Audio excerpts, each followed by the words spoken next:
Bienvenue dans ce nouveau décryptage. Aujourd'hui, on s'attaque à une question absolument fascinante. Comment l'humanité a-t-elle perdu son sens de la magie au profit de la science classique? Et surtout, comment la nouvelle physique pourrait bien nous le rendre?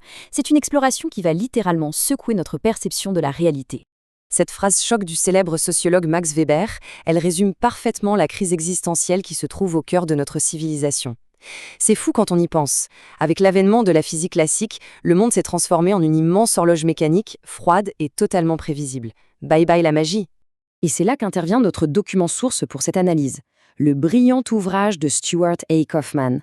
Attention, ce n'est pas juste un livre de science ardue, c'est une véritable mission de sauvetage pour l'âme humaine. L'auteur utilise la science de la complexité pour essayer de nous libérer, justement, de ce fameux désenchantement. Alors, quel est le programme de notre voyage? On va retracer cette évolution depuis la charnière de l'histoire, analyser notre structure mythique et l'essor du matérialisme réducteur. Ensuite, on plongera dans le grand mystère quantique et le processus anti-anthropique pour enfin reconquérir l'enchantement humain. C'est parti? Commençons tout de suite par notre première grande étape, cette fameuse charnière de l'histoire. Si on regarde un peu en arrière, les changements de perception au fil des millénaires sont incroyables. À l'âge axial, la quête absolue, c'était la transcendance spirituelle.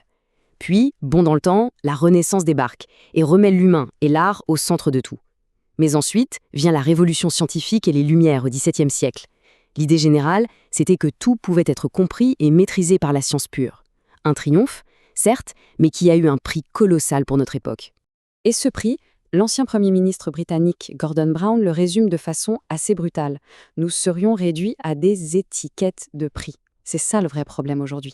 Notre modernité tardive nous a donné l'impression de n'être que de simples machines biologiques. On se retrouve coincé dans une existence hyper matérialiste, un peu vide de sens, à courir sans fin sur le tapis roulant de la consommation. Pas très réjouissant. Ce qui nous amène à nous demander comment on en est arrivé là. Penchons-nous sur ce qu'on appelle notre structure mythique. En fait, ce sont 4 géants de la pensée qui ont, sans le vouloir, construit la cage conceptuelle dans laquelle on est enfermé. Newton nous a vendu un univers purement mécanique. Darwin a souvent été interprété pour justifier une compétition féroce où seul le plus fort survit. Smith a défini l'humain par son seul égoïsme économique, et Locke a pensé nos gouvernements comme de simples machines pour équilibrer les pouvoirs. Mis bout à bout, ça donne une vision du monde assez désolante. Et c'est exactement ce terreau qui a propulsé notre troisième point, l'essor du matérialisme réducteur.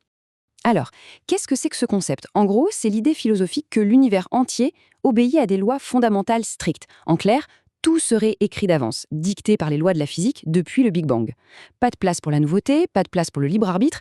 Si on suit cette logique jusqu'au bout, notre volonté et notre esprit créatif ne sont que de pures illusions. Notre capacité d'agir disparaît complètement. Pour bien visualiser la chose, imaginons une immense table de billard. C'est la métaphore parfaite du déterminisme classique. Si on connaît la force de frappe initiale, les limites de la table et les lois du mouvement, on peut calculer absolument tous les rebonds des boules, jusqu'à la fin des temps. Dans un univers causalement fermé comme celui-là, le futur est déjà tracé et le présent n'aurait jamais pu être différent. L'esprit n'a aucun pouvoir sur la matière. Mais heureusement, la science fondamentale ne s'est pas arrêtée là. Entrons dans le vif du sujet avec notre 4e point, le mystère quantique. S'il y a bien une expérience qui fait voler en éclats cette idée d'un univers purement mécanique, c'est celle des doubles fentes. C'est absolument incroyable. Imaginons qu'on tire des particules de lumière, des photons, un par un, vers une barrière percée de 2 fentes. Eh bien, même tirés un par un, avec des heures d'intervalle, un motif d'interférence apparaît sur l'écran derrière. C'est comme si la particule traversait les 2 fentes en même temps. Toute la logique classique s'effondre ici. Le contraste est saisissant. D'un côté, on a la physique classique, un univers déterministe où les résultats sont préordonnés. De l'autre, la mécanique quantique, un univers où les choses sont ontologiquement indéterminées. Avant qu'on ne l'observe, le système est dans une superposition d'états. Ce n'est pas juste qu'on ignore le résultat, c'est que le résultat n'existe pas encore. On passe vraiment à un univers fondamentalement ouvert. C'est là qu'intervient une idée brillante, celle de la res potentia.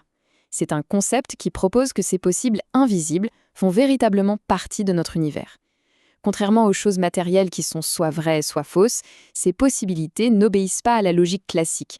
Elles flottent en quelque sorte et n'attendent qu'une chose, qu'une mesure vienne les faire basculer dans notre réalité concrète. Et voilà pourquoi c'est si important pour nous.